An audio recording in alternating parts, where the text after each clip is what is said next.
Ola, boa tarde, grazas a todos e a todas por asistir a esta nova sesión da Semana Galega de Filosofía.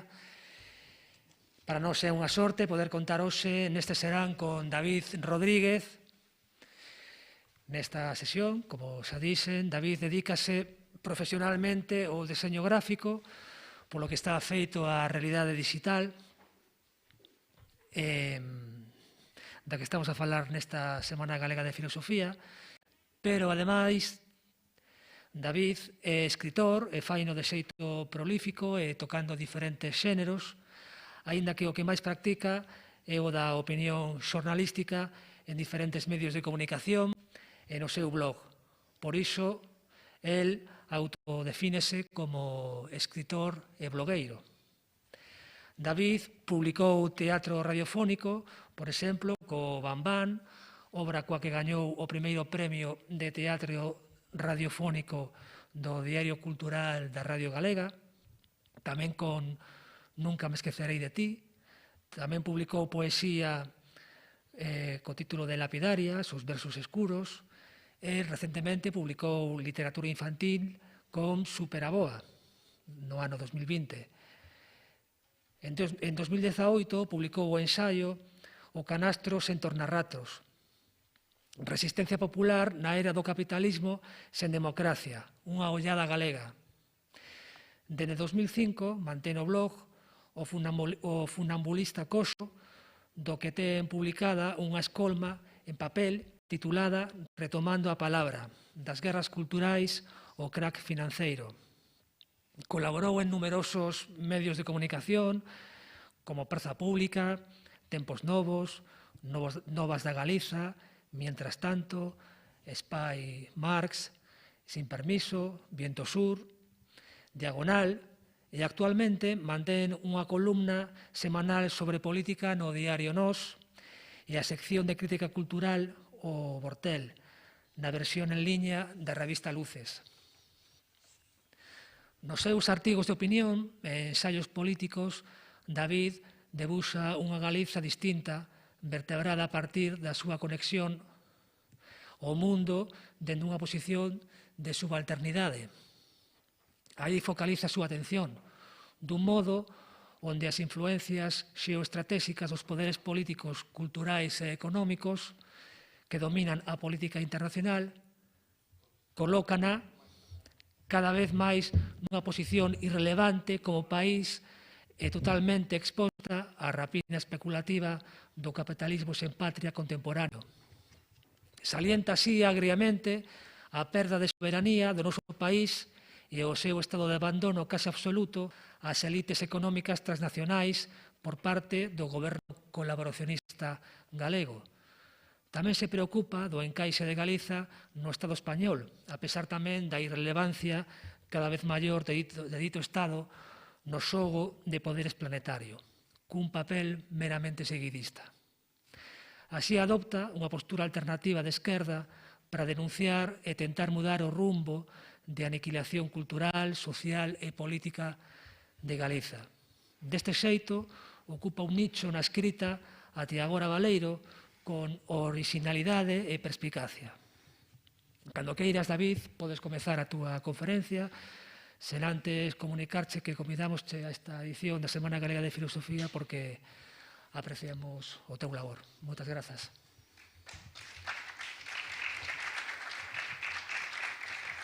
Bueno, moitas gracias, Alexandre. Moitas gracias a Aula Castelao. Eu moitos anos viñen aquí a ver conferencias, sempre salín contento e un pouco máis listo do que entrei.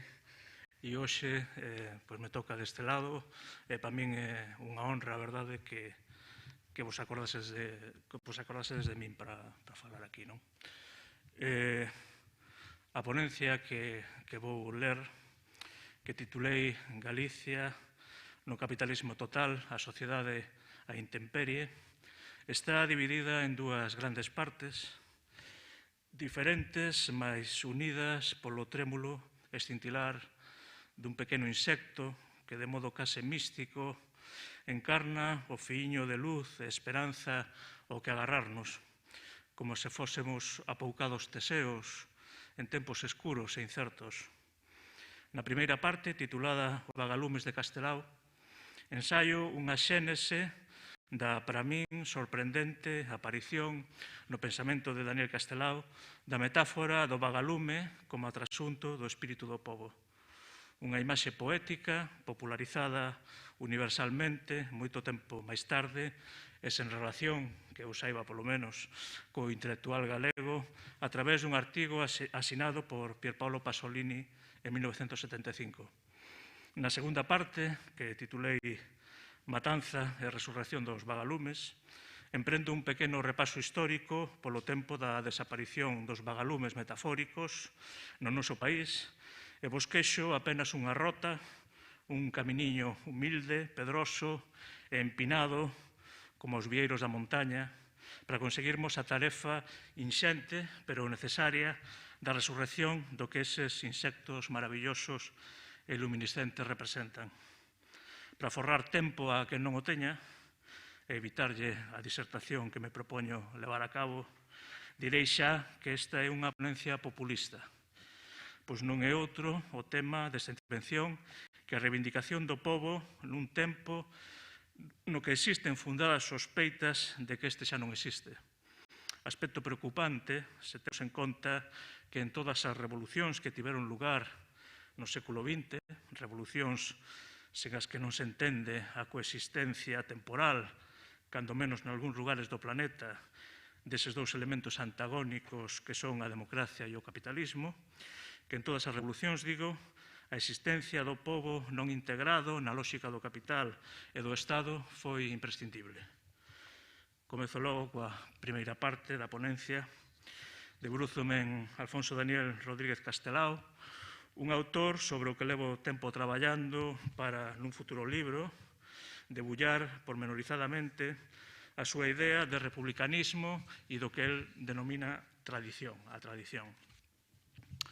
Emprendo logo, primeiro, a xénese da idea pasoliniana xa mencionada, pero na súa formulación anterior e autóctona, pois atopamos na historia intelectual galega a mesma figura poética para referirse aproximadamente á mesma sensación de perda antropolóxica e de resistencia.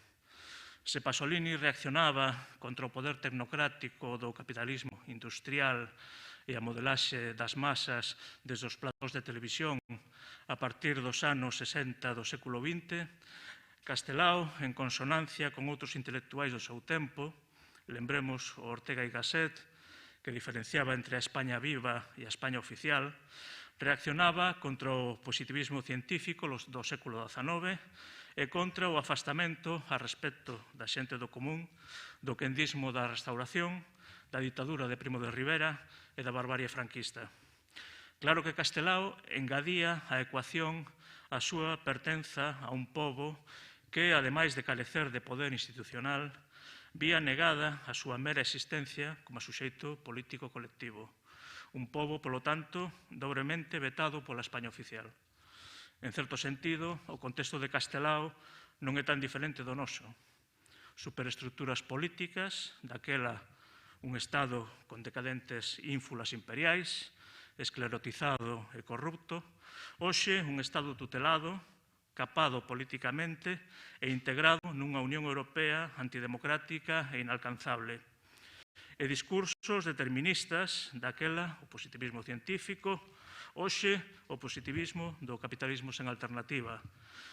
Confabulábanse para deixar fora de xogo as persoas de carne e oso, daquela masas analfabetas pastoreadas pola Igrexa, hoxe masas virtualizadas pastoreadas polos medios de comunicación, o logaritmo e o big data dos grandes monopolios.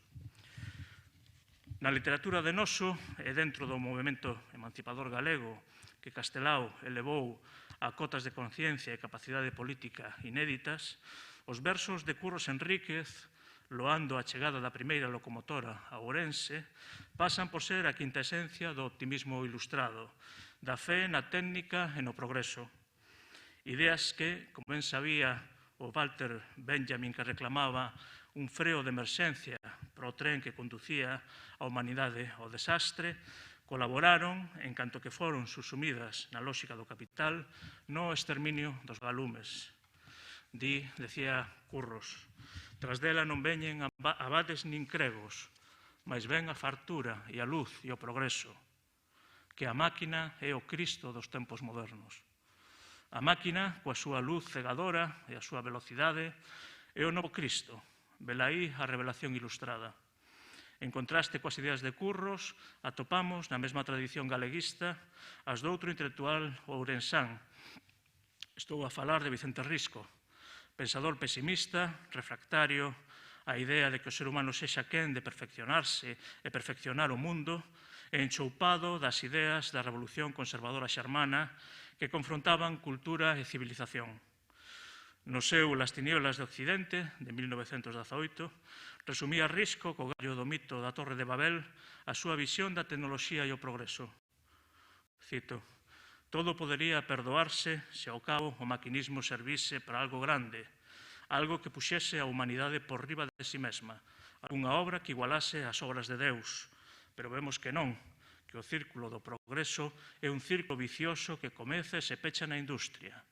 A industria é un sumidoiro, o pozo negro onde afunde a actividade humana. Pecho a cita. O carácter diabólico da soberbia humana permanecerá no risco ultracatólico de 30 anos despois, cando no libro Satanás, Historia del Diablo, de 1947, escriba, cito, como a Torre de Babel, a nosa civilización responde ao propósito de facer famoso o nome dunhas xeracións fatuas e endeusadas, de enmendar a creación, de realizar o paraíso artificialmente na terra, xa que non de escalalo, de poñerse a salvo do castigo. A nosa civilización é un desafío a Deus. Pecho a cita. A ascendencia de Risco sobre Castelao é notable, porén, este levará a cabo, a propósito das ideas de progreso e da técnica, a súa propia transvaloración das ideas riscianas. Así, no libro segundo do Sempre en Galiza, de 1940, dirá o de Rianxo. Ahora cita. Diz que o home é superior ás bestas porque fabrica ferramentas e aparellos. O home, pois, progresa e os animais non. Un burro de hoxe é idéntico a un burro de fai 1000 anos e todos os seus descendentes serán tan burros como el. En troques, un home de hoxe fai cousas que non facían os seus avós. Todo isto quere dicir que a nosa intelixencia vai nos erguendo da miseria igualitaria e que imos ascendendo cara á perfeición por camiños que nós mesmos inventamos. Fin da cita. E continúa Castelao reivindicando a noción de progreso ao tempo que aposta polo diverso e o múltiple. Cita. O conto é que o home, botado do paradiso, por non querer ser animal, abreu camiños, creou culturas e civilizacións e aínda hoxe está moi lonxe do fito terminal. Aínda estamos no mito da Torre de Babel, cando as greas de homes comezaron a falar en linguas diferentes e non se entendían. Pode estimarse esta aparente desventura como un castigo de Deus? De ninguna maneira. A variedade de culturas, de linguas, de modos de vivir e de pensar son xeitos de superación e pola loita que impoñen, ás veces sanguiñenta, imos arredándonos do paraíso. As relixións que veñen do Oriente pretenden un imposible, que retornemos ao paradiso, porque só alí se atopa a felicidade. Mas para un occidental esta felicidade é unha renunciación ao que o home ten de divino. Así, pois, nós seguiremos alonxándonos do paradiso tal e como está marcado o noso destiño, falando linguas diferentes, creando culturas diferenciadas e civilizacións cada vez mellores. Fin da cita. Este despregamento da historia aparecía no pensamento de Castelao complexizado xa no seu diario de 1921. Di Castelao. Sempre foi para min unha verdade indiscutível que para pegar un brinco é moito mellor dar un paso atrás, mas agora atópome cuns artistas que pechan os ollos á tradición para pensar que así chegarán primeiro a un fermoso futuro. En outra cita deste diario tamén di, dende logo, é indubidável o desexo que se ten de rehabilitar a Idade Media, ou sexa, o desexo de voltar atrás, pero coa experiencia do camiño andado para que o movimento a seguir non sexa unha circunferencia, senón unha volta de espiral. A filosofía da historia que destilan as pasaxes citadas do diario e máis a idea de tradición manexada por Castelao permiten trazar unha constelación entre o pensamento do Rianxeiro e o do xa citado Walter Benjamin. A dicir de Juan Mayorga, estudoso da obra de Benjamin, malia que Benjamin se aparte das filosofías optimistas da historia, abro a cita, a súa non é tampouco unha imaxe pesimista da historia. Na narración do pasado atopa unha pequena posibilidade para a emancipación. A lembranza do pasado falido é fonte de esperanza para a actualidade. Fin da cita. Esa esperanza reside, di Mayorga, na memoria do falido como factor de liberación no presente. Benjamin movíase no ronsel da chamada filosofía da vida, entendida esta como, cito, un conxunto de tentativas feitas desde finais do século XIX para apoderarse da experiencia verdadeira en contraposición á existencia normatizada, desnaturalizada das masas civilizadas. Entre estas tentativas ubica Benjamin a filosofía de Bergson. Tamén en Castelao, como no resto de intelectuais da xeración Nós, aparece a influencia da filosofía de Bergson e da súa concepción do tempo como duré, alternativa ao tempo do reloxo, ao tempo mecanicista do positivismo. En Castelao, como en Benjamin, intégrase a crítica romántica ao optimismo ilustrado sen dar lugar a un pensamento reaccionario, senón producindo un pensamento que ve a historia como un elemento aberto no que a praxe xoga un papel fundamental. En relación con esta idea de praxe, existe no populismo de Castelao unha reivindicación da experiencia do pobo como antídoto aos danos que introduce a modernización capitalista e a súa historia concebida desde arriba. A cuestión da experiencia e da crise da experiencia diante do shock da vida moderna tamén aparece en Benjamin. Segundo este, ali onde domina a experiencia, abro cita, certos contidos do pasado individual coinciden na memoria con outros do colectivo. Fin da cita. A anomia, a fragmentación da vida moderna, impide toda a experiencia compartida e crea un tipo de ser humano que, como dirá no futuro Pasolini, caerá víctima da homologación. Así, Benjamin fíxase na homoxeneización facial dos homes modernos. Cita, uniformidade no vestir, no comportarse e non en último termo, uniformidades na expresión do rostro. Fin da cita. Palabras que nos levan a pensar, inevitablemente, no Vicente Risco que en Mittel Europa se refería á xuventude moderna parisense nestes termos. Hai xa no mundo un tipo uniforme de rapaz novo, non desagradable, pero insulso. Aquí o contraste é moi forte. A xeración dos vellos franceses que pasan dos 50 anos semella ser outro pobo diferente do que forman os de 30 para baixo. Rapaces novos que todos semellan aquí e alá, que se visten tendas de roupas feitas, todos de colo brando, todos rasurados, todos penteados para atrás, tipo estándar, roupa estándar, mentalidade estándar. Fin da cita. Sen renunciar, como vimos, á idea de progreso, Castelao valorizaba o universo labrego e mariñeiro fronte a ese novo mundo urbano que, aos poucos, tamén se enxergaba nesta periferia fisterrá. Se cadra o de Rianxo non ia desencamiñado. No traballo sobre a aldea da Ulfe, no concello de Chantada, e sobre o esfalelamento da comunidade rural galega, a socióloga Julia Varela resaltaba, a comezos do século XXI, as virtudes da comunidade labrega no que ten que ver coa capacidade de dar un sentido colectivo e autocentrado á vida. Abro a cita. Un dos trazos que chama a atención a algúns estudosos da vida rural é a inxente capacidade de evocación propia da memoria dos labregos. Todos están de acordo en que teñen unha memoria portentosa no que se refire ás súas experiencias. Os seus recordos son vividos, ben trabados e asombrosamente precisos. Fin da cita. Continuaba despois a socióloga.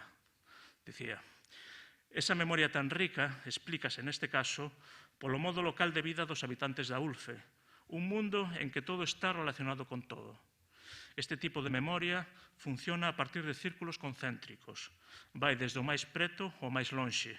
Avanza do local ao global, desde a aldea á vila, á capital, á Europa, á América. Deste xeito, abarca os presentes e os ausentes, os vivos e os mortos. É dicir, forma unha complexa armazón que engloba a todos e cada un nas relacións cos demais. Esta potente trama da memoria permite integrar os elementos novos, descoñecidos, sen esquecer os xa existentes. Fin da cita. Entrarei agora, propiamente, na formulación da metáfora dos vagalumes entre nós. No discurso Alba de Gloria, que Castelao reproduce ao final do Sempre en Galiza, aqueles animaliños nocturnos eríxense en símbolo dos derrotados pola historia, ao xeito benjaminiano. Uns derrotados cuxo fulgor imorrente actúa como semente e impulso para continuar a loita polo futuro. Di Castelao, vin xurdir da terra da nosa terra, saturada de cinzas humáns, unha infinda moitedume de luciñas e vagalumes, que son os seres innominados, que ninguén recorda xa, que todos xuntos forman o substractum insobornable da patria galega. Esas ánimas sen nome son as que crearon o idioma, a cultura, as artes, os usos e costumes e, en fin, o feito diferencial de Galiza. Eles son as que en longas centurias de traballo humanizaron o noso territorio patrio, infundíndolles a todas as cousas que na paisaxe se amostran o seu propio espírito, co que pode dialogar o noso corazón antigo e panteísta. Elas son as que gardan e custodian no seo da terra nai os legados múltiples da nosa tradición, os xermes incorruptibles da nosa futura historia, as fontes enxebres e purísimas do noso xenio racial. Esa moitedume de luciñas representa o pobo, que nunca nos traicionou. A enerxía colectiva que nunca perece, a esperanza celta que nunca se cansa.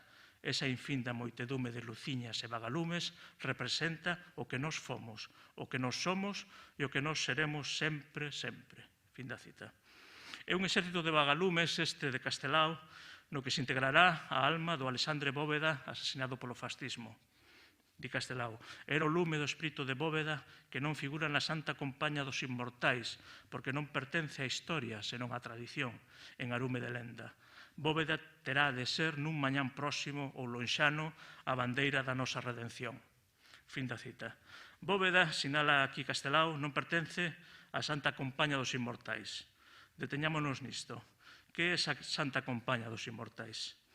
O tropo da contraposición entre a Santa Compaña e as luciñas aparecera xa nun discurso de 1930 de Otero Pedrallo, no que Castelao se inspiraría. Na intervención de Otero, o antecedente toma a forma de moitedume de luciñas a camiñar, en contraposición coa estadea de almas composta por personaxes ilustres. Outros dous antecedentes á imaxe de Otero Pedrallo son, por unha banda, a ringleira de mortos brillantes como lumes que aparece, non casualmente, dado o título, no poema de Rosalía de Castro, Estranxeira na súa patria, de Rosalía. Mais pasando e pasando diante dela, fono os mortos aqueles prosiguindo a indiferente marcha camiño do infinito, mentres cerraba a noite silenciosa os esloitos tristísimos en torno da estranxeira na súa patria que sin lar nin arrimo, sentada na varanda, contemplaba cal brilaban os lumes fuxitivos. Por outra banda, encarna un antecedente da Santa Compaña dos Inmortais de Castelao a estadea que aparece no divino sainete de Curros Enríquez. En Curros, a Santa Compaña está presidida por Francisco Añón, o seu interlocutor na ficción.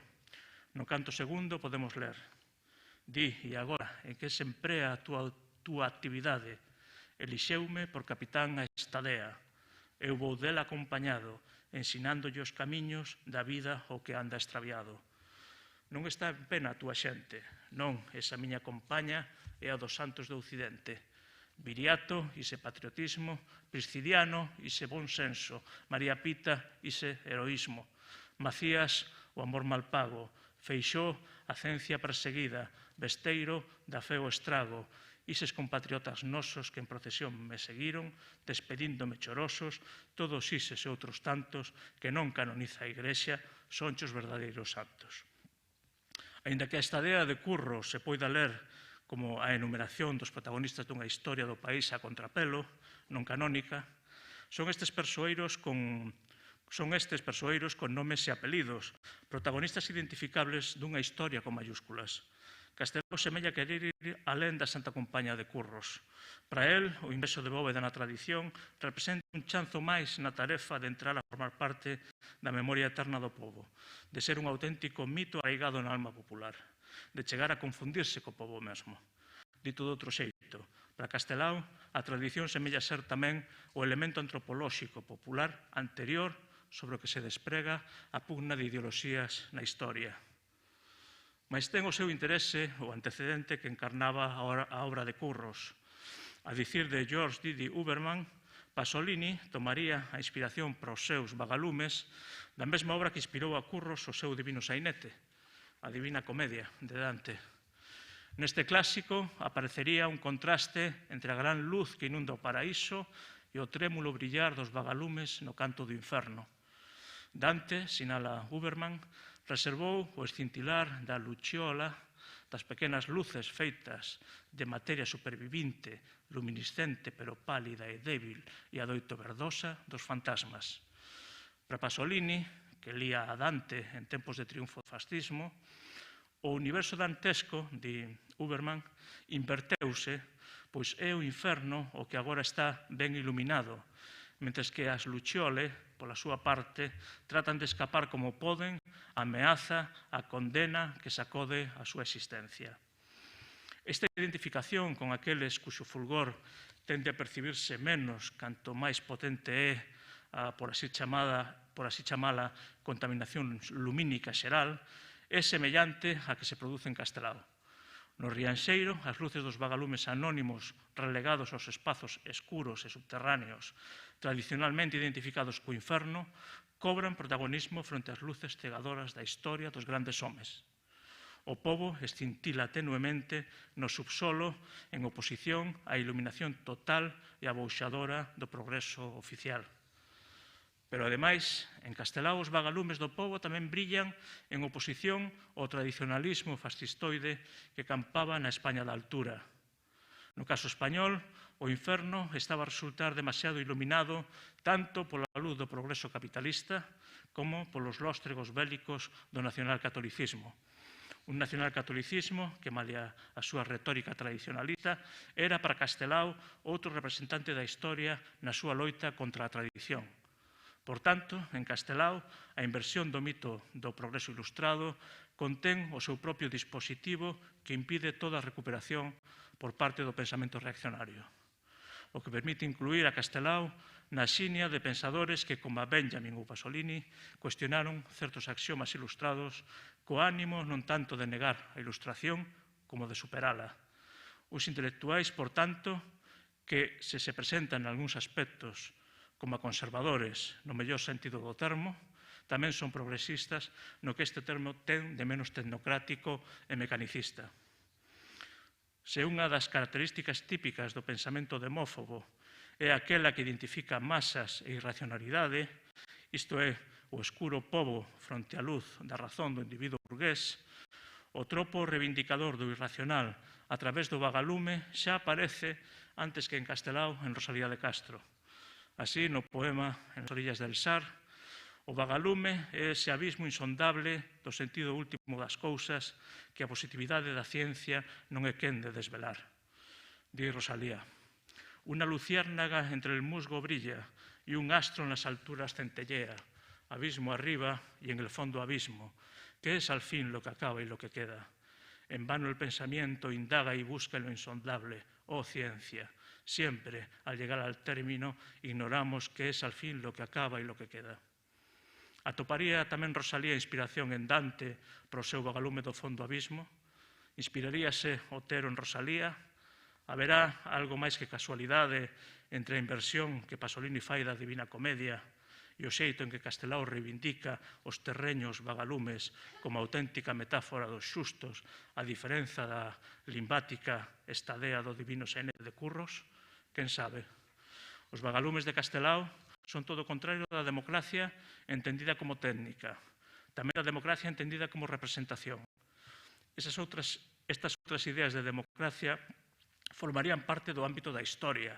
A de Castelao é unha idea de democracia máis acorde co seu significado grego originario. Democracia como irrupción dos de abaixo. Trátase de facer emerxer a historia aos que non teñen historia. En Castelao, os vagalumes da tradición encarnan, como a intrahistoria de Unamuno, o Volksgeist da tradición alemana, o sustrato popular oculto que nutre a historia feita polos grandes persoeiros. Nesa democracia orixinaria, semella pensar Castelao cando apela ás liberdades antigas insertas no ethos do pobo galego. Unha democracia comunal que, segundo descríbeno sempre en Galiza, tería na parroquia galega a súa célula básica de organización. A parroquia califica a Castelao cun aire de familia coa Auxina, a comuna rural rusa, que ocupaba as preocupacións dos populistas daquel país, como unha comuna sen carta. O populismo ruso que ecoa en Castelao, un Castelao que na mocidade participou no movimento agrarista, é aquel que, co beneplácito do Marx Maduro, formularía a idea de que o mundo labrego debía procurar o seu xeito endóxeno de desenvolvemento alén de patróns e esquemas abstractos importados. Así, o Castelao, que xa enxergaba a Guerra Fría, semella crer que cada pobo, alén de toda ideoloxía política, tería o seu propio sustrato intrínsecamente emancipador.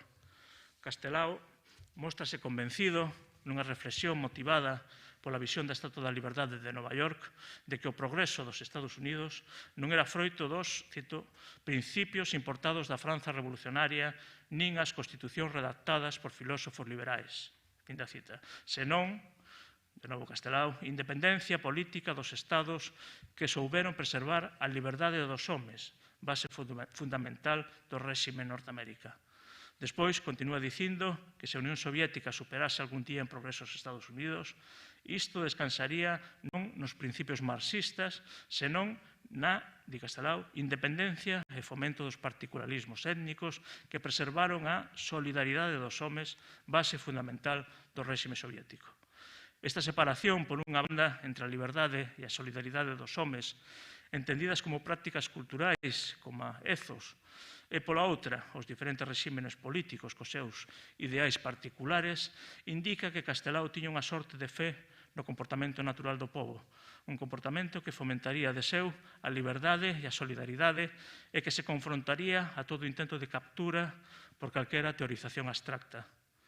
Ademais, tamén indicaría que para Castelao a política, entendida como técnica, carece de obxecto se por debaixo non existe o sustrato popular que encha a loita polo poder dun sentido, dunha eticidade, dunha idea de ben común. Daquilo se cadra que Edward Palmer Thompson denominou a economía moral da multitude. Cabe preguntarse logo se, rexeitando todo primitivismo ou Arcadia, poder rescatar no presente, ao xeito benjaminiano, esa memoria falida do mundo agrario galego, desposuído e desprezado, que Castelao veneraba. Podemos incorporar, na medida en que aínda resta entre nós unha lembranza recente daquel mundo, algo dos seus valores máis positivos, hoxe que debecemos por recuperar calquera tipo de experiencia en común que mitigue o atomismo anómico que habitamos. Vou agora coa segunda parte, vou beber un poquinho.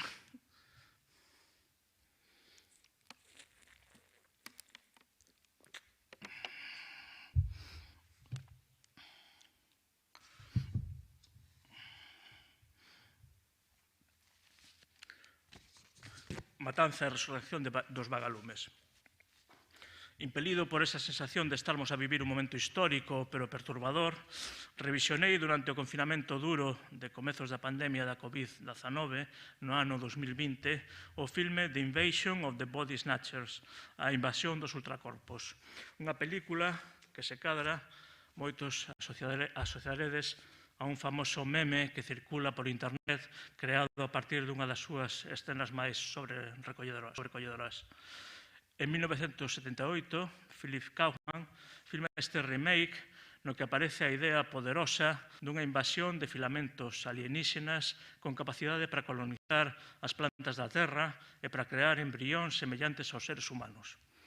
Esta nova humanidade conseguirá sustituir por completo a especie humana por outra idéntica, salvo no que ten que ver coa profundidade psicolóxica e coa dimensión afectiva.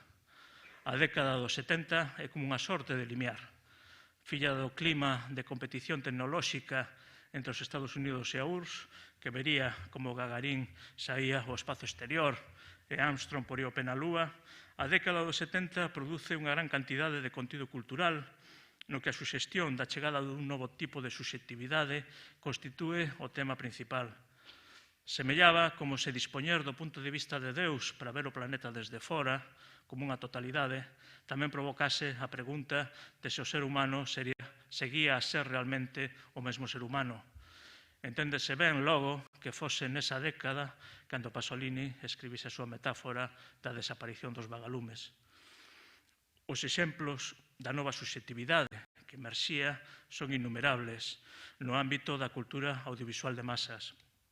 Do Starman de David Bowie, pasando polo gran bebé interestelar de 2001, Odisea no espazo de Kubrick, ata o universo cyborg da serie A Muller Biónica, igual algúns recordades, que a TVG emitiu a finais dos 80, pois daquela éramos aínda unha sociedade non totalmente sincronizada a nivel cultural cos países centrais.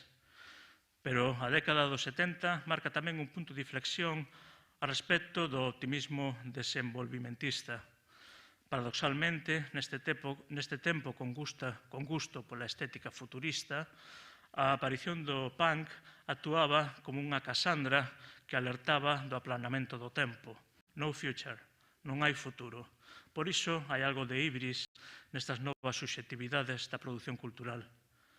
Maio de 1968 encarna a fin do mundo saído da Segunda Guerra Mundial e dos seus consensos internacionais. A crise do petróleo, a finalización posta a andar por Richard Nixon, co abandono do patrón ouro, o derrocamento de Salvador Allende e o neoliberalismo posto en práctica no Chile de Pinochet, as Reaganomics e a vitoria de Margaret Thatcher sobre os sindicatos mineiros, indicaban que o novo espírito dos tempos era o do totalitarismo de mercado, un novo espírito do capitalismo que incorporaría, como sinalaron os sociólogos Boltanski e Chiapello, certos ítems propios da contracultura dos anos 60, tais que as demandas de expresión individual, flexibilidade, autenticidade, etc. Por poñelo en termos de Antonio Gramsci, o neoliberalismo, que non en van se tildou de revolución conservadora, emprendeu a súa particular revolución pasiva. Esta nova religión espallaríase entón por un globo terráqueo que por primeira vez na historia aparecía como limitado, sensación que só aumentaría co desenvolvemento da informática e a aparición de Internet, unhas tecnoloxías que compensarían o empequenecemento do mundo coa súa duplicación virtual e a aparición do novo tipo de ser humano unidimensional con novas teorizacións sobre poshumanismo utópico. Por tanto, o período culmen do totalitarismo de mercado neoliberal coincide co cuestionamento da mesma idea de suxeito e non casualmente anuncia a decadencia dos Estados Unidos e outra forma de suxeito como columna vertebral do sistema. Antes da Guerra Civil, Galicia experimenta as primeiras tentativas de modernización e se ben non era a modernización arraigada a que aspiraba un intelectual como Castelao, si se depositaran nese proceso modernizador certas esperanzas. Tras a guerra, as esperanzas esvaeceron. O franquismo xestionou a represión e a miseria económica con tradicionalismo reaccionario. Durante a fame negra e en diante, os vagalumes populares reduciránse a folclore baleiro, polo menos ata que chegue o momento de relegalos a ser todo aquilo que cumpría deixar atrás. En 1959, momento en que se implanta o Plan Nacional de Estabilización Económica, os tecnócratas modernizadores do Opus Dei toman as rendas económicas do Estado e comezan a integrar a economía española no capitalismo global. A nivel político-social, o Estado español experimenta un auténtico punto de clivaxe.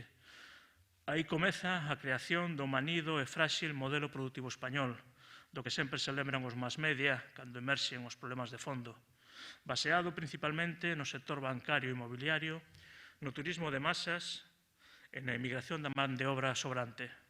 Aí comeza tamén o exterminio de todo un xeito de habitar o mundo, o do campesiñado. Nesas décadas, Galicia pasou nun tempo récord de ser unha terra eminentemente agraria e mariñeira cun modelo preponderante de agricultura enfocado ao consumo propio e pouco xerador de excedentes, a posuir algúns focos de industrialización fordista, caso de Ferrol ou Vigo, froito da política de polos de desenvolvemento do tardofranquismo, cando o keynesianismo devalaba como paradigma da economía política.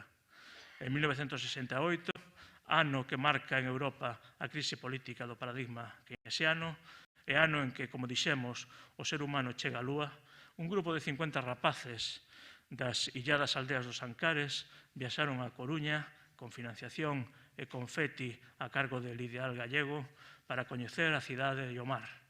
Toda unha era remataba. Novas estradas penetrarían como navalladas ata o máis fondo val do país, coa promesa dunha mellora económica que en moitos lugares só habería chegar na forma de porta de saída cara á emigración. No Estado español, o franquismo crea as novas clases medias propietarias que darán soporte e estabilidade política tanto aos últimos anos do réxime como aos pactos amnésicos da transición, como o bipartidismo imperfecto que propiciará os gobernos socioliberais a banda letre de Felipe González, encargados de xestionar o malestar obreiro coas reconversións. Viría despois, tras o despendole postmoderno da movida e os fastos vacuos de 1992, o xiro autoritario e recentralizador de Aznar, que fixo de Madrid unha megaurbe financeira global que, como a un gran polvo de secano, vive desganar cos seus tentáculos a súa periferia inmediata e non tan inmediata. Unhas clases medias que usarán, ademais, como xeito de integración, o seu acceso a postos de funcionariado do Estado e das comunidades autónomas e que hoxe actúan non só como a tapón xeracional no mundo laboral, senón tamén como a tapón político para calquera reforma de calado no sistema de propiedade ou nese catejón antidemocrático en que se converteu, se que non o foi sempre, a Constitución de 1978. No presente, Galicia pódese considerar como un territorio moi embellecido do sur de Europa, un país de pensionistas pobremente remunerados, no que a economía terciarizada, lonxe da especialización dos países centrais no I+D+I, crea pouco valor engadido e se basea nun sector servicios demandante de man de obra precaria, con actividade fundamental na construción e nas rendas inmobiliarias que xera esta actividade, así como na hostelería e nos novos servizos online. Os antigos focos fordistas foron ou ben desmantelados, caso dos asteleiros ferroláns, ou ben transformados en meros centros de ensamblaxe ou logísticos, responsables das boas cifras de exportación.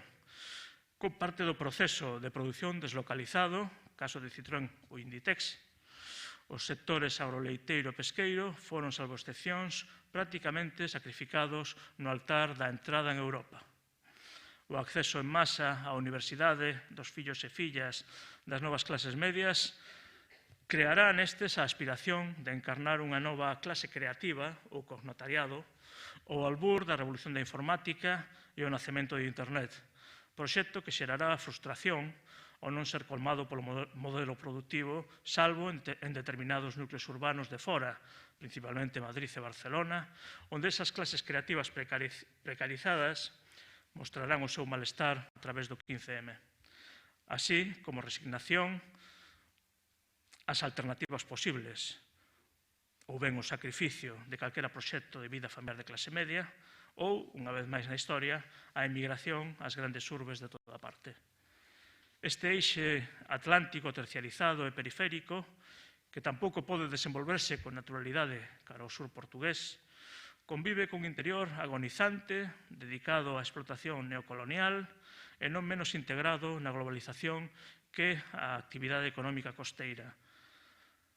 Unha explotación de materias primas, pouco ou nada elaboradas, madeira de crecemento rápido, pedra, lousa, eólicos, megaminería, térmicas.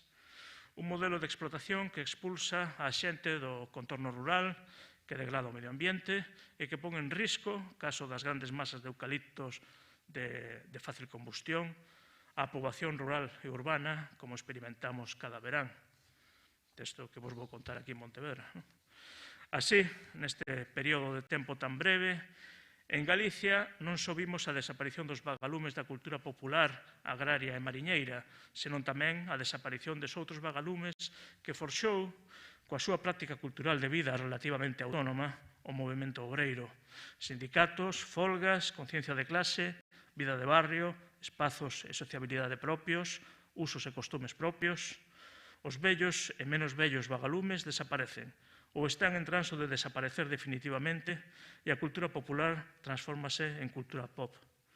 Cultura pop e kitsch no que ten que ver coa súa explotación pola industria do turismo, producida, distribuída e mercadeada por, para e a través dos centros de poder, especialmente os medios de comunicación de masas e, máis recentemente, as redes sociais, sendo absorbida e reproducida polas clases populares de xeito pasivo e acrítico. O noso país sofre de desvertebración en todos os eidos. Por dicilo do xeito en que puxemos noutro lugar. Somos un canastro sen tornarratos, un canastro cuxos pés carecen das pedras horizontais que evitan, a nivel sociopolítico e cultural, que os ratos esquilmen o millo. Expresión disto é o desarraigo dos vellos exlabregos nos barrios das cidades. A fenda emocional inserta nas familias a causa da emigración masiva que padeceu e padece Galicia. O desmantelamento de todos os fortíns construídos polo movemento obreiro na sociedade civil, co seu sentido da solidaridade e da cohesión social. A colonización das cidades polos grandes monopolios do lecer, a alimentación e o consumo, en detrimento do pequeno comercio e da distribución de proximidade. A transformación destas cidades en grandes parques temáticos, ben infantilizadores, co dinoseto da cidade da que eu veño como metonimia, ou ben cunha concepción da cultura como espectáculo político, velaí a Cidade da Cultura de Santiago. Unha desvertebración que ten o seu correlato na situación sociolingüística. A lingua identificada con aquel mundo agrario desprezado que despois nutriría nas cidades as factorías fordistas, sofre un proceso histórico de sustitución por castelán. A auténtica canle na que se expresa nestes pagos a cultura globis. Unha desvertebración que tamén atinxe o desastre urbanístico e de ordenación do territorio, onde as nosas vilas e cidades difusas, torturadas a golpe de especulación inmobiliaria e ladrillazo, actúan como espello que nos devolve a imaxe desagradable pero real da sociedade arrasada que somos. É unha desvertebración que tamén se reflicte no panorama da política estritamente partidaria, onde un partido de homes de negro, máis encargado de destruir o país que de fortalecelo, posúe os resortes de poder para copar, comicio tras comicio, as institucións, e onde a oposición trata de acceder ao aparato de Estado co comprensible medo que xera non saber se detrás se conta con pobo, con prácticas de vida e lucidez, como para poder sustentar calquera tentativa forte de cambio real. Sé que isto é posible nestas institucións. O dito ata aquí sobre a bruta mudanza na sociedade galega é, por certo, o sustrato sociocultural que enche temáticamente moita da recoñecida poesía que se está a facer hoxe en día en lingua galega. Os exemplos son moitos para ser citados, pero trátase dunha poética da memoria e o estupor que actúa case como unha terapia minoritaria para dixerir, a través da súa positivación artística, este gran trauma nacional. Mas compre non enganarse tampouco no que respecta á esfera global. En prácticamente todo o mundo, a corrente popular xa non é un actor determinante. Hoxe son outras as correntes en liza. A batalla preséntase entre o que Nancy Fraser chamou neoliberalismo progresista por un lado e as novas formas de fascismo polo outro. Entre o cosmopolitismo abstracto neoliberal, que agora procura reproducirse a través do greenwashing e da acumulación por desposesión, e o identitarismo chauvinista. Un antagonismo no que a esquerda está de facto desaparecida. En Europa, estas dúas caras antipopulares adoptan, por unha banda, a forma da tecnocracia europeísta, só preocupada porque a literalidade dos tratados ordoliberais sexa cumprida, e, por outra banda, a da novísima extrema dereita, que pretende administrar a escaseza con criterios nativistas e clasistas. Na esfera global, apenas a multipolaridade xeopolítica que introduce a emerxencia de China pode computarse como un elemento novidoso e, se cadra, positivo. Se Wallerstein e Arrighi están no certo, o tempo do caos sistémico no que estamos xa non é un tempo de hexemonía. A robotización da economía e a evidencia dos límites materiais, a expansión indefinida do capitalismo, debuxan un terreo a priori óptimo para que se profundice o que Christopher Lasch chamou a rebelión das elites, en contraposición ao orteguiano rebelión das masas, unha profundización que no que atinxe as masas do antropoceno transforme o impulso alicaído da gran aceleración nunha gran exclusión. A ausencia de hexemonía é perigosa. Os zarpazos do poder son máis brutais cando as masas non xogan un papel integrado na lóxica de reproducción do capital. Pero se, como dicía o poeta, onde está o risco está a salvación, o tempo de caos sistémico é tamén o tempo de oportunidade. Por unha banda, a multipolaridade xeopolítica pode abrir fendas no megapoder que enfrontamos. Pola outra, a desconexión das elites a respecto das masas ten como contrapartida que estas poidan recobrar a súa autonomía moral. Velaí a posibilidade da resurrección dos vagalumes. Vou rematando xa. Nun dos artigos que publicou Giorgio Agamben nos comezos da pandemia da COVID-19, o italiano escribía con certo espírito provocador a respecto das políticas de confinamento o seguinte: outra cousa que fai que o pensamento se deteña é o evidente colapso de calquera tipo de convicción común ou fe. Semella que a xente xa non cree en nada que non sexa unha mera existencia biolóxica que deba ser salvada a calquera custe. Pero o medo a perder a vida só pode servir como a base para a tiranía, a do monstruoso Leviatán coa súa espada desenvainada. Agamben semellaba apelar aquí ao amo hegeliano que se impón ao servo a causa da súa falta de medo á morte. Todos seríamos servos agora. Pero, independentemente de que coincidamos ou non con Agamben na súa apreciación dos confinamentos, semella como se o italiano estivese a pensar no Max Weber que aventurara que o proceso de racionalización, burocratización e primacía do pensamento científico nas sociedades occidentais conducía a un politeísmo dos valores, toda vez que o pensamento científico en si mesmo non é quen de fornecer de sentido á vida. Así, para Agamben, esa multiplicidade de valores acabaría atopándose no único lugar onde podería facelo, a mera fisicidade do corpo despoxada de calquera aspiración trascendental. Esta ausencia de ideas trascendentais compartidas, semella querer dicir Agamben, converte o ser humano nunha criatura disposta a aceptar o inaceptable, a tiranía, con tal de poñer a salvo a súa nua vida, a súa característica de mero ser vivinte e non de zoon politikon animal con capacidade de dar un significado á súa existencia. Semella que tamén Agamben bota en falta os vagalumes no que estes teñen de espírito do pobo. A COVID-19 puxo en evidencia a nosa condición mortal e ben pode ser que o ultramaterialismo de sabérmonos apenas carne, sen ningún tipo de aspiración colectiva que dea significado á existencia, non sexa senón a radicalización da idea da reificación acuñada por Marx.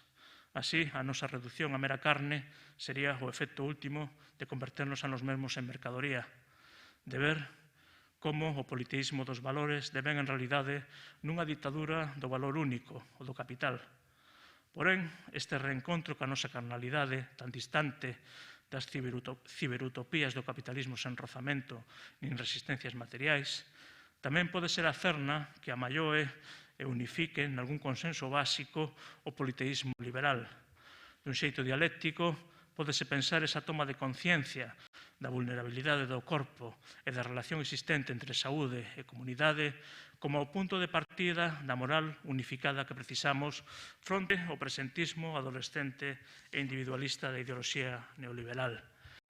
É certo que o enfrontamento cara a cara de millóns de persoas coa mortalidade inmediata, sobre todo no pouco acostumado Occidente, alentará os reflexos primarios que provoca o medo, a tentación do refuxio en solucións autoritarias e discriminadoras.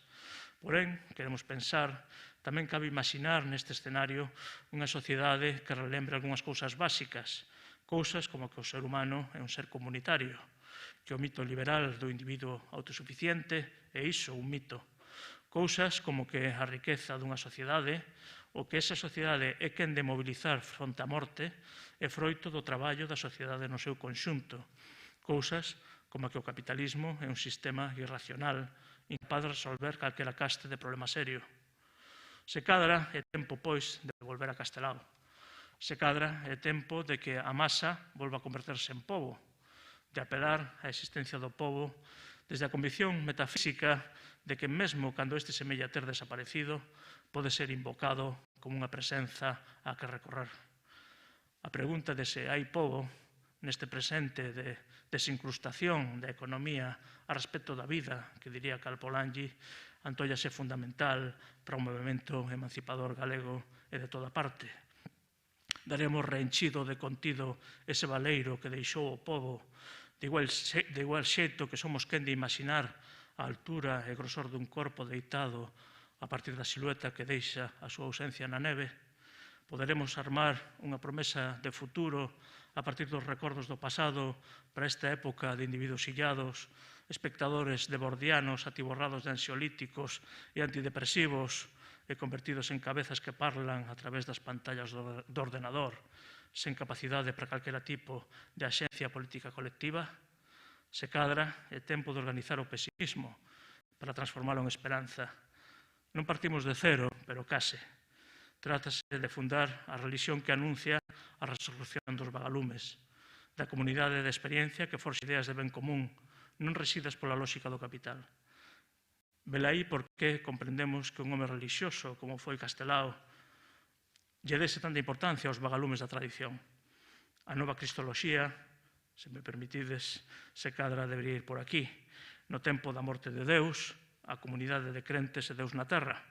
E a bella Igrexa, o Estado, entendido apenas como ente burocrático e coercitivo que impón a teleoloxía capitalista que nos conduce ao desastre, unha superestructura idolátrica a superar. Moitas gracias pola atención.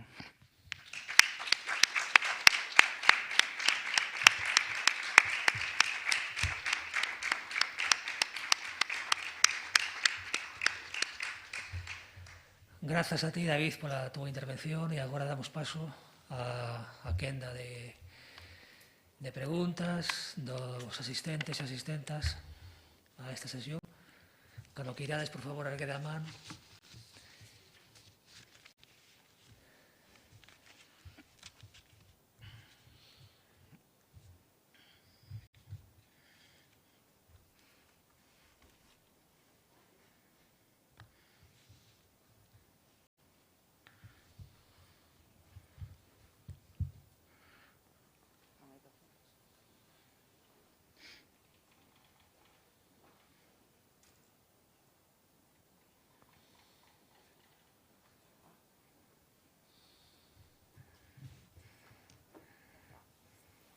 Bueno, boas tardes, gracias, David, pola ponencia. Eu quería preguntarche, xa a título persoal, a parte do que dixeches, bueno, da existencia dos vagalumes e a desaparición, que solucións ves tú á situación actual galega, social, cultural e económica que tan mal pinta como describiches, e como ves a un futuro medio e longo prazo esa situación vai cambiar, vai mudar a mellor, ou vai estancarse ou vai ir todavía peor?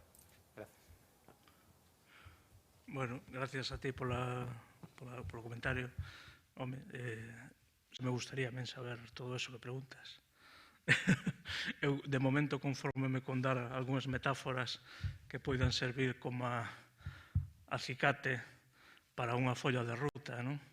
Ahora, tanto análise da situación como as solucións non poden vir dunha persoa, eso é unha acción colectiva. Do que se trata é da toma de conciencia de onde estamos ou de onde semella que estamos, e tamén da toma de conciencia de que é necesario actuar colectivamente, non? É necesario recuperar o que dicía aquí, non? Comunidades de experiencia, non? Formas de relación que poidan, que a través da súa práctica, poidan atopar camiños que seguir, porque a sensación xeral, e eu creo que isto xa é casi un lugar común, levamos tempo con esta sensación de presente continuo e de non saída, non? Lees a moitísimos autores e autoras esta idea é coincidente, atópase por todos lados. Certa sensación de que non de impotencia, non? De impotencia, de que parece que o mundo vai cara a un lugar que sabemos que non é a onde queremos ir, pero que non sabemos como frenalo, non? O que dicía Benjamin, non sabemos onde está o freo de emerxencia do tren. Pero eso non é algo que desde logo eu non son a persoa que poida ter esa resposta, pero creo que tampouco ninguén, non se trata dunha señalidade dun individuo. Isto trátase de accións colectivas, pensamento colectivo e organización colectiva. Non hai outro atallo.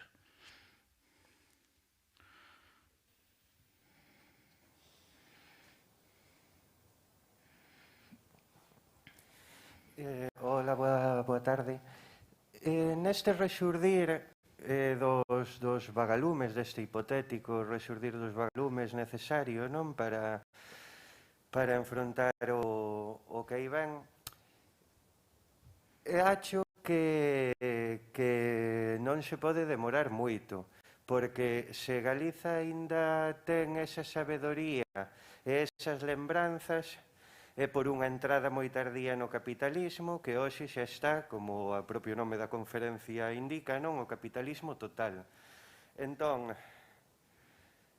poñéndonos máis a obra, chegaremos a tempo para resucitar algún vagalume, ou eu acho que sí, e acho que xa hai xente máis a obra, traballando neste sentido, mas penso que hai que apurarse, non? Non sei cal é a túa opinión.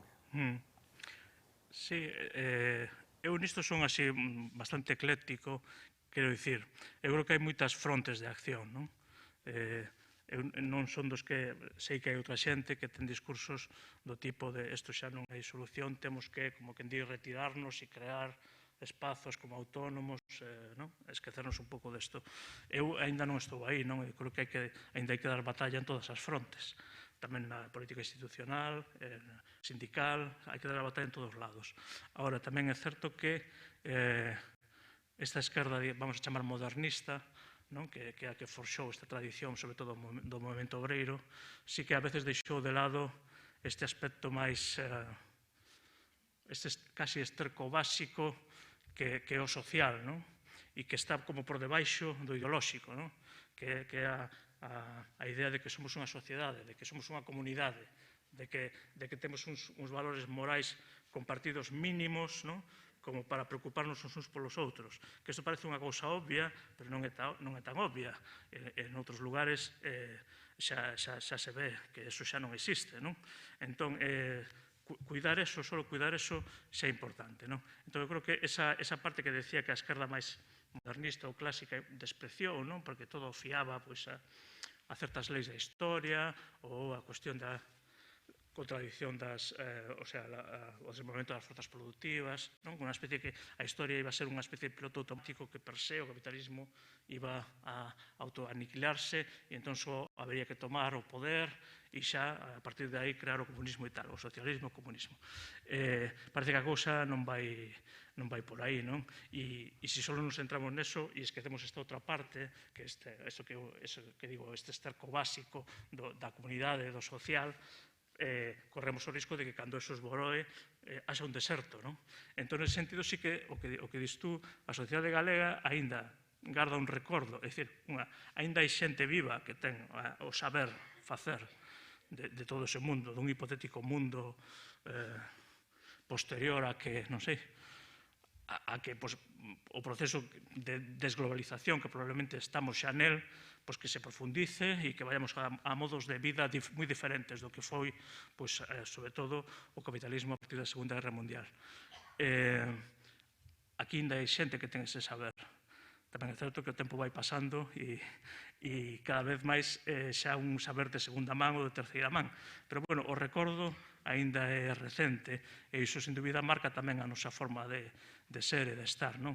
Iso é un tesouro valioso, non? E iso que eu, trataba de reivindicar con esta ponencia, non? Fora da cuestión máis ideolóxica e máis militante, hai este outro aspecto casi antropolóxico, básico, que é moi importante e que hai que cuidar, e que nós temos unha memoria, temos exemplos de xente resiliente, xente de comunidades que conseguiron tirar para diante en condicións moi duras e con prácticas comunitarias, e se tradicionalmente todo eso se desprezou, seguramente agora estamos nun momento en que hai que mirar todo eso con outros ollos, non?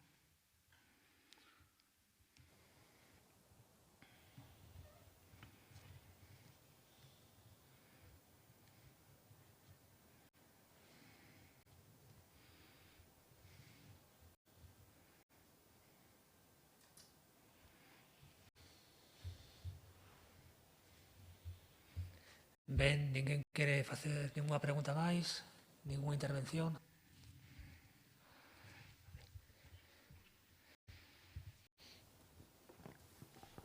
Hola, boa tarde. Non estamos nun momento en que temos non un novo, senón sempre é a evolución do mesmo inimigo de sempre, non?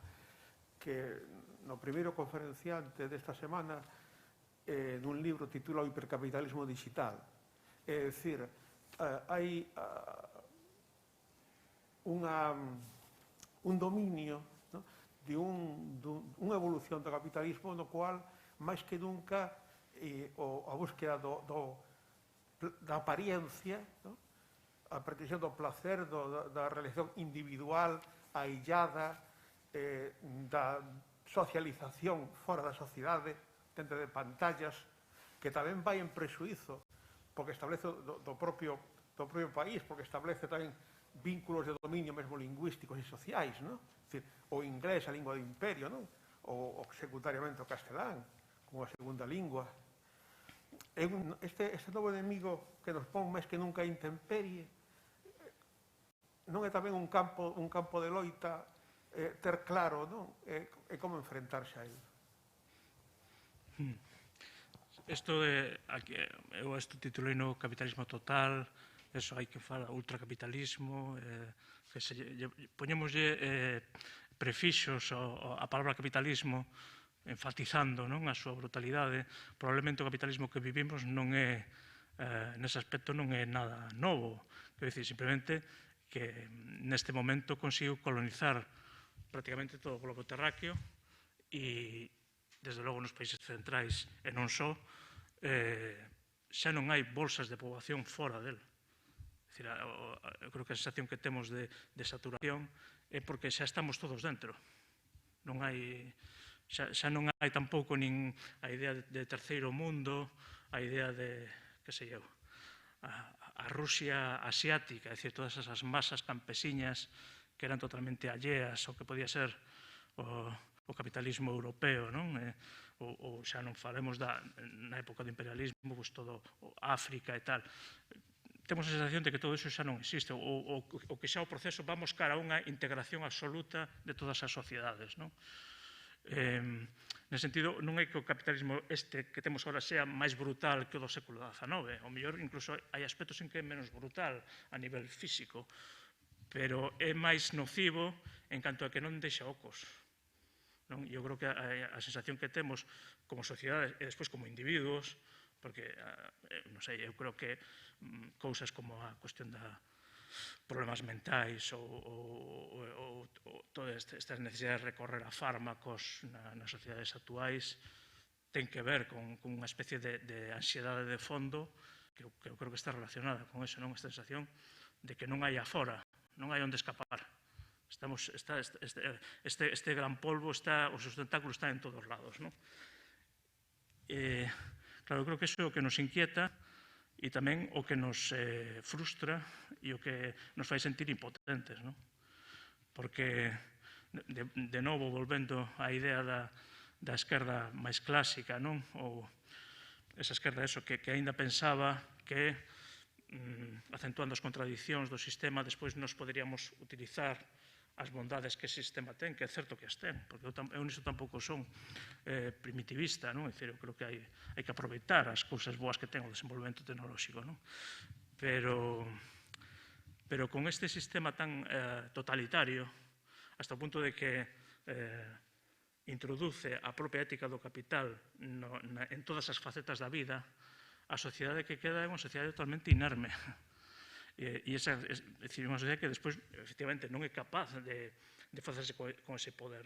Decía, as revolucións do século XX producíronse en lugares onde había masas labregas fora do Estado, fora do capital. Aí foi onde houve revolucións, porque nos lugares que Marx e Engels pensaban que era onde se tiña que dar a revolución, que eran nos países centrais desenvolvidos, as revolucións fracasaron. En primeiro lugar xa a Alemania, despois da rusa estaban esperando a revolución en Alemania, a revolución en Alemania nunca chegou, xa non digamos en Inglaterra, que era onde eles pensaban que tiña que darse. Entón sempre se deron en lugares atrasados. Bueno, pero que ahora xa estamos nun punto en que xa casi non hai lugares atrasados. Como digo, non sei, o Google Maps ten todo mapeado. Non hai unha selva lacandona a que escapar, non hai a Serra Maestra. Está todo controlado, está todo mapeado, está todo... E tamén nós dentro estamos, non? Cos valores do mercado. Entón, escapar isto é moi complicado, moi complicado. E por iso un acaba recurrindo a discursos deste tipo onde casi apelas a unha metáfora, non? Apelas a unha metáfora ou a un recordo de algo que foi, a ver se con eso conseguimos, non sei, é como o Barón de Munchausen, que se sacaba a sí mesmo tirando del, non? Pois é un pouco iso, igual temos que facer algo así, tirar de nos mesmos a ver se salimos do buraco, pero é complicado.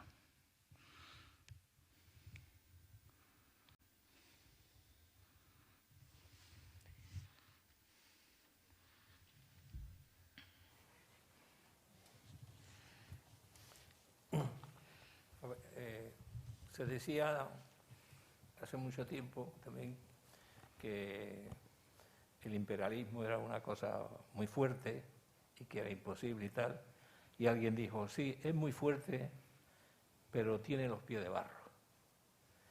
Entonces, actualmente es posible que también tenga los pies de barro.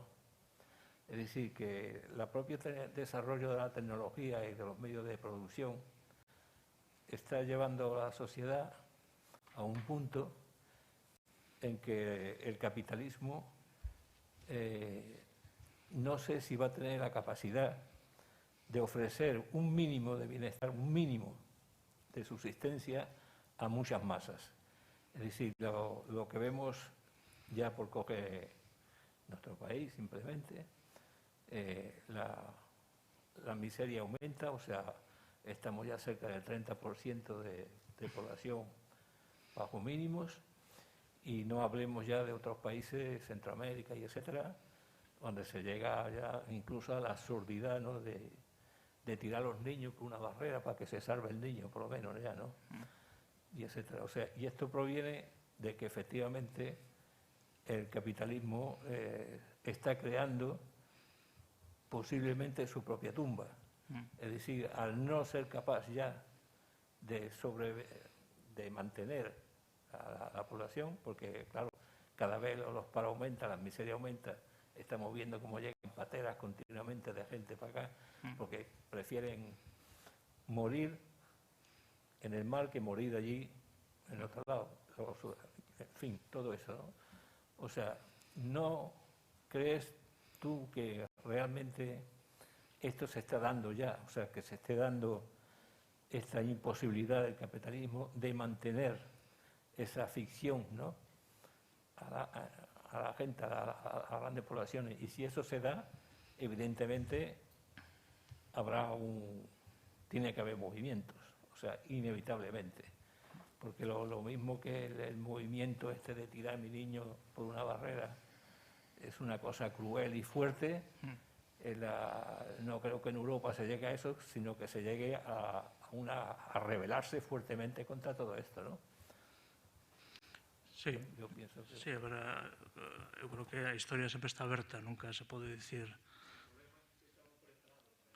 Sí. A ver, eu dicía aquí no que escribín, falaba da posibilidade da rebelión das élites, non? Dunha separación total das élites a respecto das masas, unha gran exclusión e sálvese quen pueda, non? A cuestión é esas masas en que circunstancias van a chegar a esa gran exclusión. Porque si o que asistimos nos últimos tempos de forma cada vez máis grande que, por exemplo, a cuestión, algo que permite o sustento básico de moita xente, como foi sempre o campo, por exemplo, todo eso tamén está penetrado polo capital. O día que caia o capital, moito dese campo non vai a estar, simplemente porque xa moitos exlabregos xa non están no campo, os seus fillos ou netos xa non saben como sacar, como producir, non saben, xa non teñen os coñecementos, non? O que me refiro é que si se dá esa autodestrucción do capitalismo que leva séculos aventurándose, non acaba de producir, pero se produce a cuestión tamén que está relacionada co que digo, non? Que tipos de sociedade queda despois deste paso do capitalismo, desta colonización do capitalismo polas sociedades de transformación das sociedades en sociedades de mercado, que tipo de sociedades van quedar despois, para o día despois, non? Que se vai construir a partir de aí? Vais a construir algo mellor ou igual algo aínda peor? Bueno, aquí xa vai para gustos de optimistas e pesimistas, non? Pero, bueno, eu non quero tampouco dar aquí un ton pesimista. Eu viñen aquí a anunciar a resurrección dos vagalumes. Eu creo que é posible e que debemos facelo. Non quero trasladar aquí a idea totalmente reaccionaria de que non hai nada que facer.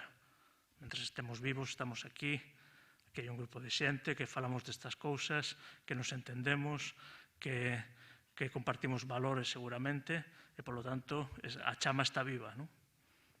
Non estamos derrotados ainda.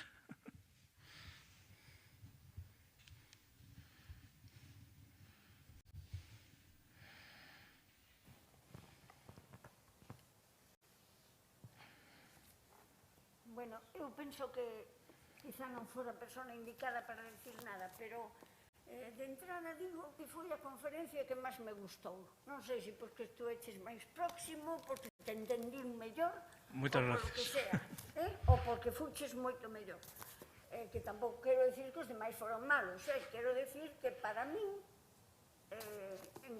gustaches-me ti máis. E se está por aí a tua muller, que non teña problema, porque teño 88 anos e non vou ir a por ti. Vale, vale. Ahora ben, mira, ti dis que xa non se fala do tercer mundo, que xa non se fala de... Pero de que coño de... Ai, perdón, é que agora como son maior xa digo pecados. Bueno, pois, que pasa co tercer mundo se xa o temos na casa?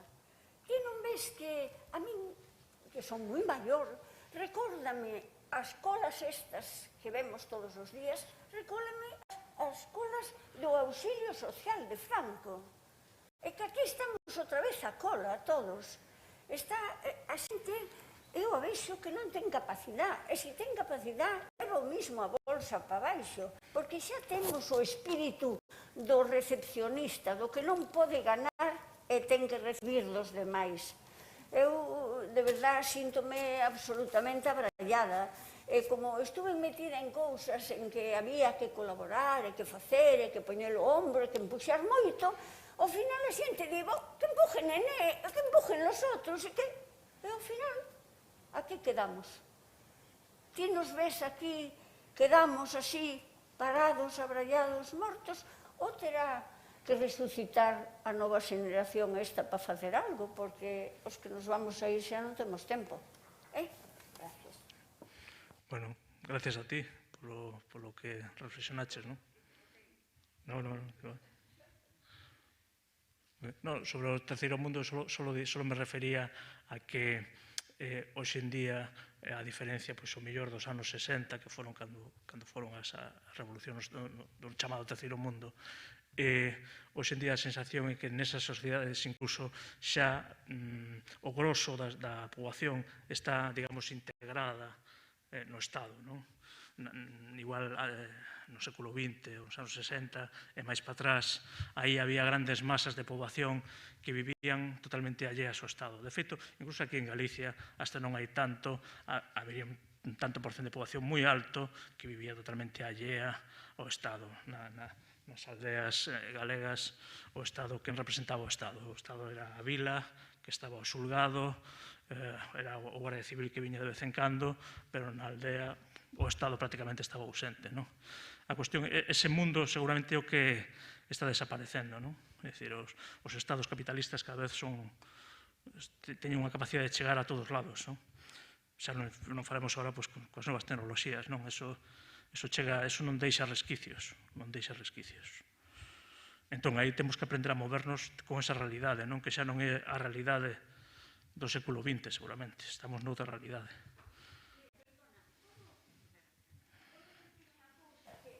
Xa sei que é unha nimiedade, unha obviedade e casi unha tontería. Pero vamos a ver, como estamos a falar das novas tecnoloxías, se veña das novas tecnoloxías, se me deixaces un minutiño, vou vos explicar unha cousa. Outro día estaba eu na esquina da ferrería. Alguén conoce a ferrería de Pontevedra, non? Estaba na esquina mirando así casi hacia a iglesia. Bueno, encontro unha señora chorando como unha loca. ¿Pero qué te pasa, mujer? ¿Pero qué tienes? ¿Qué te pasa? En la esquina. ¡Me robaron al niño! Mujer, mira, la agarré así, la sacudí y le dije, mira, estás en Pontevedra. En Pontevedra nadie roba ningún niño. ¿Dónde estaba tu niño? ¿Cuántos años tiene tu niño? 2 años y medio. ¿Y dónde estaba tu niño? Pues mi niño estaba aquí. Pero bueno, si tu niño estaba aquí, vamos a buscarlo por aquí. No, porque no lo puedo. Entonces yo la sacudí y le dije, vamos a buscar a tu niño. Mira, ¿por qué no está tu niño contigo? Es que yo estaba hablando con el móvil y se me escapó. Las nuevas tecnologías, los hijos abandonados y muchas veces los hijos ya con el... ¿Sabéis dónde estaba el niño? Subiendo a gatas con 2 años y medio, la última escalera de la Peregrina. O sea que la señora llevaba 20 minutos sin enterarse de que no tenía niño y no pasaba nada. Eso é referiéndome ás tecnoloxías para que riamos un pouco, que non vayamos tan desesperados.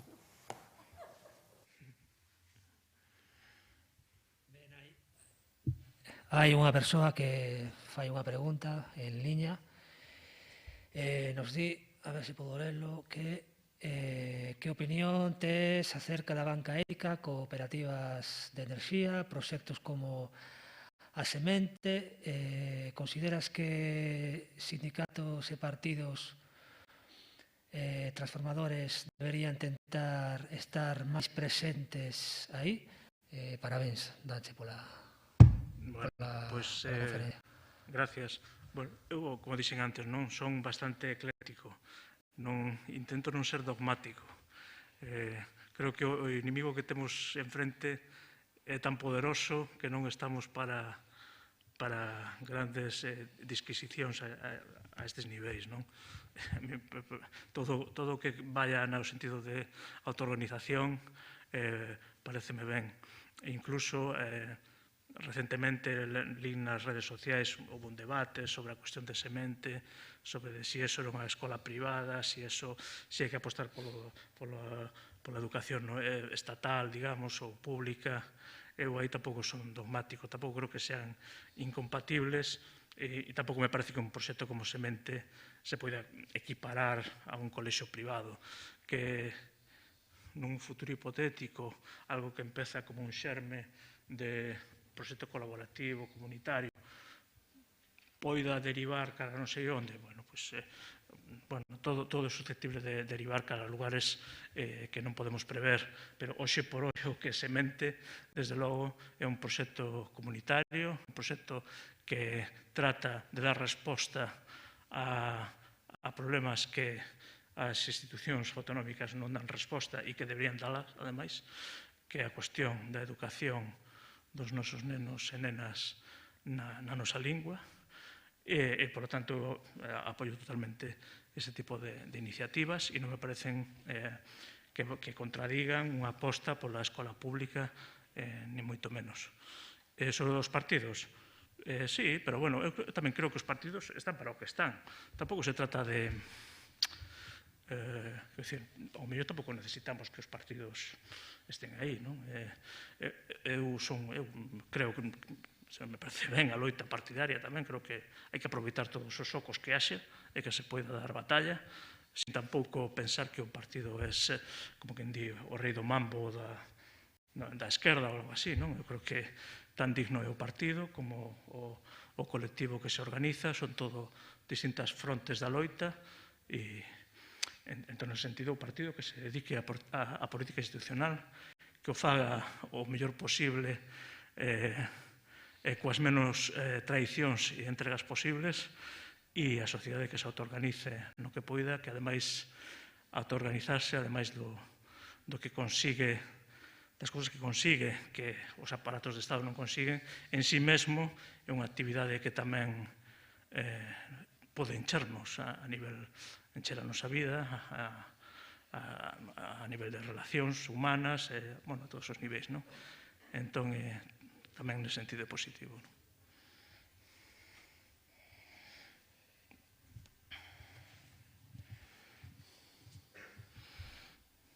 Afondando nesta pregunta que chegou en liña aí que falaba de partidos e sindicatos, non? Eu partillo a tua visón, grosso modo, do que acabas de explicar, mas quería comentar sobre os sindicatos en sí, que me parece que ten un valor diferente neste punto ao que te explicaches sobre os partidos políticos. Vou por un exemplo. No tema, por exemplo, da relación entre o mundo agrario e urbano, na batalla por un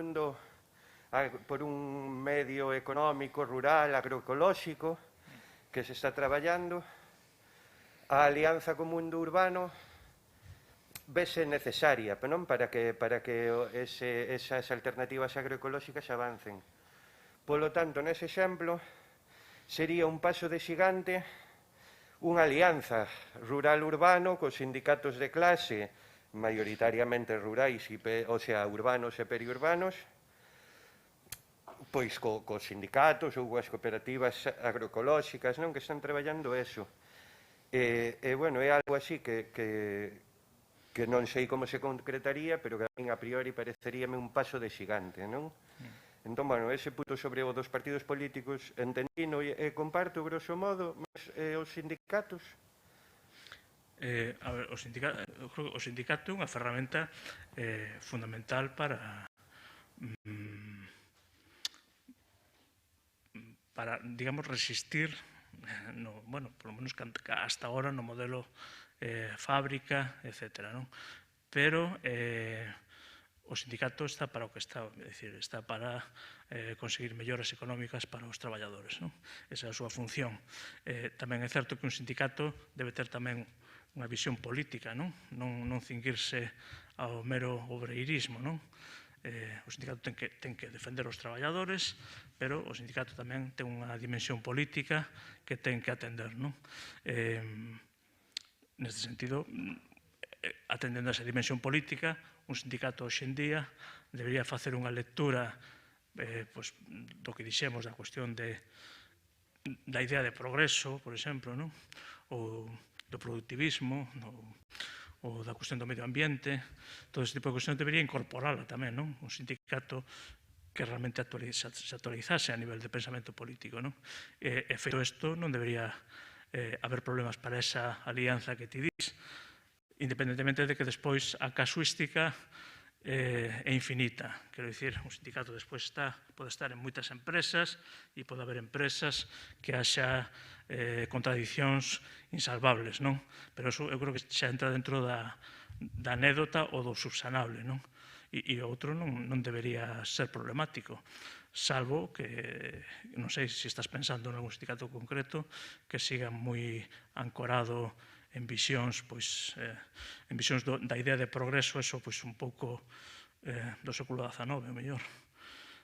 Ahora, despois de ter pasado por nós o século XX e agora no XXI vendo as consecuencias, non? Pois, sobre todo a nivel ambiental, de todo ese modelo, un sindicato digno debería incluir outras ideas de progreso, non? E non debería impedir eso, pois, a acción política conxunta con outro tipo de organizacións.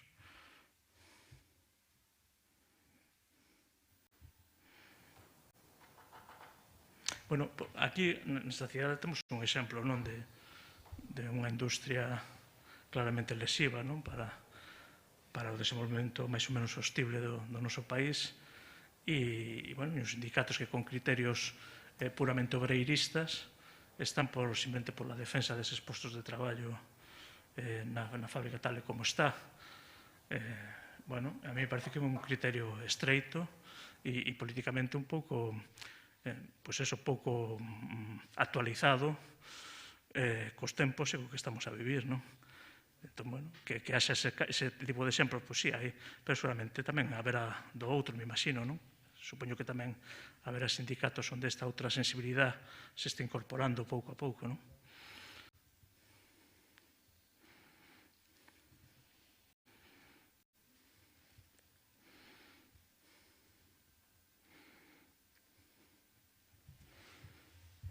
Pois, se vos semella, se non hai outra intervención máis, damos por concluída esta sesión de tarde da Semana Galega de Filosofía. Doulle outra vez as grazas a David por a súa intervención, por a súa conferencia. Emprazamos a que se instalades tamén mañá, ás 11:30, a unha nova sesión. Grazas e ata mañá.